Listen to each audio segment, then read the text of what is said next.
If you're in your 40s or older, you need to be watching this video, because in the last few months since lockdown has been going on, I've seen a big shift in people's overall health and well-being. So in today's video, I'm going to tell you 10 ways in which lockdown has affected your body, and I'm going to give you 5 simple things to do to overcome those negative effects of lockdown. So the first thing that will have affected you is it will mean that your fitness is a lot lower. Where before you may have been a lot more physically active, you may have been swimming, cycling, walking, running, playing golf, probably means you're doing a lot less of that now. Your fitness will have decreased. But with that also means that your heart fitness and your heart strength has also decreased.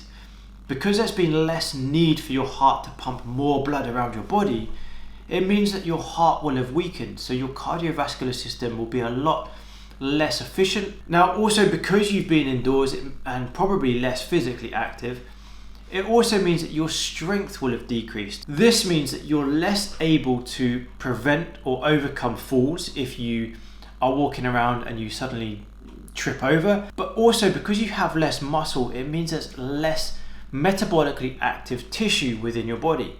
So your metabolism will also have slowed down. Not only that, but now you also have less muscle. It also means that there's less strain going through your bones. So the next point, number 3, is that your bone density will have decreased as well. As people get older, into their 60s, 70s, the risk of osteoporosis is exponentially going up. So your bone density is a lot more brittle, which means that there's more likelihood of fractures. You'll probably find that you're also feeling a lot tighter. So number 4 is increased tightness, probably due to a lot more people working from home, sitting at desks, sitting on the sofas, but just generally being out less and moving and stretching less. Tightness often leads to injuries, and that's one of the main things that I see in clinic, is that people are predisposed to injuries due to tightness. If you haven't already experienced any injuries, then if you are feeling tighter, there is now more risk of you picking up aches, pains, or even injuries. Number 5 is that your immune system will also be a lot weaker than it was before. Because you are going out of the house less, and because you are not having so much contact or close contact with people, and the chances are you are probably wearing a face mask as well, you are exposed to less and less bacteria, viruses in the air. Now, of course, that is a good thing, especially with this coronavirus pandemic, but there are other bacteria and other viruses in the air that you are constantly exposed to, which helps to maintain your immune health. So by being exposed to all of these pathogens in the air or things that we touch, makes our immune system much more healthy and effective. Number 6 is that your body fat may have increased. Because we are moving around less, because we are exercising less, and probably eating slightly worse than before, you may have increased your body fat, which, if you are bothered by that kind of thing, will affect you mentally and emotionally as well. Now, an increased body fat also has many adverse health effects, such as an increased risk of diabetes, increased risk of heart disease, and strokes, just to name a few. But not only may your body fat have gone up, your body fat percentage will have gone up as well. Even if your body fat has stayed the same, but your muscle mass has dropped relatively to your muscle mass, your fat will have seemingly gone up. So your body fat percentage will have gone up. So point number 7 is that your muscle mass has gone down. And I mentioned that earlier because your strength has gone down. But with muscle mass, you have less metabolically active tissue. It means you've got more risk of diabetes, because muscle is one of the main things that helps to burn off sugar. So now not only is your strength gone down and your risk of osteoporosis gone up, you've also got now more of a risk of diabetes, type 2 diabetes. For the few people who have been training throughout lockdown, point number 8 is an increased chance of lockdown related training injuries. Some people have been absolutely amazing and been exercising throughout lockdown. It's meant that we've had to change the way that we've trained. Obviously the gyms were closed, so people took up training at home, which meant a slightly different way of training. Throughout that, it also means that some people weren't used to exercise, and those who were not used to that way of exercising. So the injuries that I've been seeing have gone up due to lockdown training. Number 9 is your vitamin D levels will have gone down. This is because vitamin D, you get from the sun. Now, if many of us or you have been staying indoors, there's been less exposure to the sun, which means your body has been less able to develop vitamin D. Vitamin D is incredibly important when it comes to your bone density. So not only does the muscle mass and strength help to keep the bones strong, but vitamin D also helps to keep your bones strong as well. So now with this decrease in vitamin D, again, your bone density may be more at risk. And lastly, number 10 is that this lockdown has kept us away from many people that we know or love and speak to on a regular basis. We've lost that social interaction. So people's mental and emotional well-being has taken a slight turn for the worse too. So overall, lockdown has not been great for many people. But don't worry, because I'm going to give you 5 really simple things now that's going to help you to overcome these negative effects of lockdown. Starting with number 1, just get more active. Walk around the house. If you've got a garden, go out, walk out in your gardens, do some laps within your garden, just get out in the fresh air.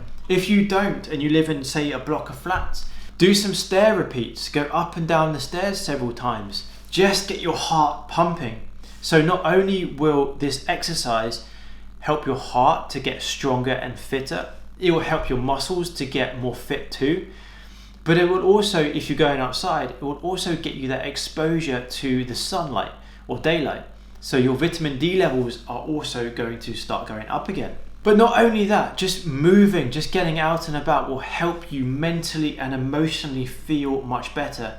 So get out, get walking, get stretching outside, just get moving. Your fitness is going to go up, your mental health is going to go up, your vitamin D is going to go up, and your muscular fitness is going to go up too. Number 2 is try and find something to lift. By lifting heavier things means that you're going to be putting your muscles under load and strain, which also means that your tendons and muscles are going to get stronger.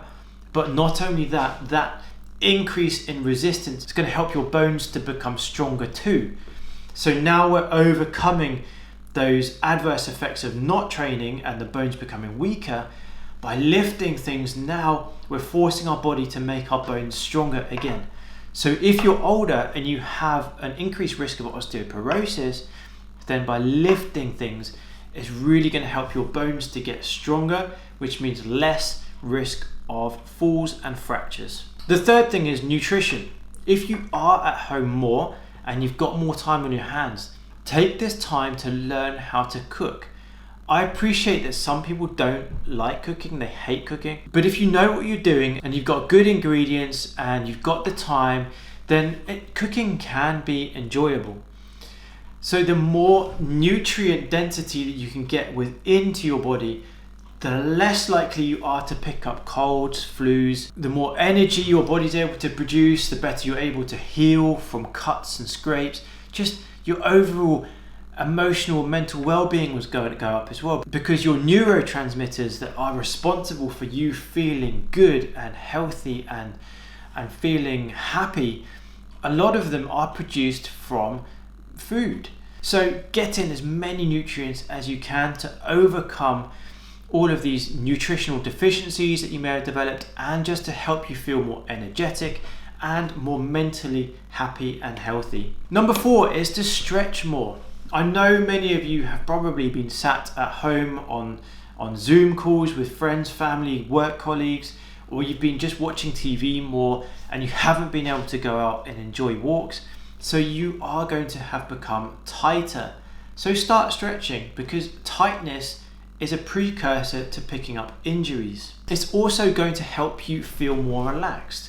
If you're doing nice, gentle stretching and you're focusing on your breathing, it takes your mind away from all of the stresses and the strains of the day. So it helps you to relax. Number 5 is to find new ways to connect with other people. Now, throughout lockdown, video calls have gone through the roof. Video conferencing servicing such as Google Meet or Zoom or Skype have gone miles more popular.